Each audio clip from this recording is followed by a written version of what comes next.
அதிக பாடகர்களால் பாடிய ஒரே திரைப்படம் நம் கேப்டன் படம் தான். என்ன படம் என்று நீங்களே பாருங்கள். நடிகராக, மனிதராக, ஆளுமைமிக்க அரசியல் தலைவராக வலம் வந்தவர் நடிகர் விஜயகாந்த்.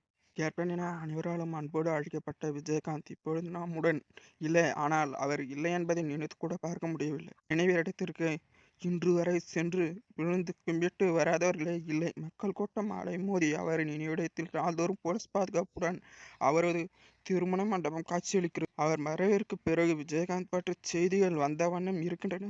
அவர் செய்த உதவிகள், அவரின் தன்னலமிக்க பண்பு, எல்லாருக்கும் உதவும் அந்த குணம், அவற்றை அடிப்படையாக வைத்து நடந்த சம்பவம் பற்றி நாள்தோறும் இனமழியாக பார்த்து கொண்டிருக்கின்றோம்.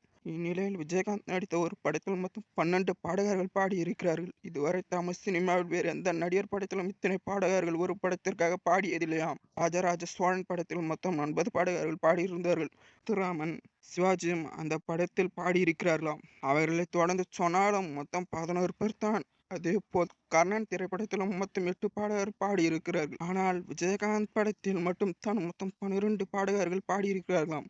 அந்த படம் வானத்தை போல திரைப்படமாகும்.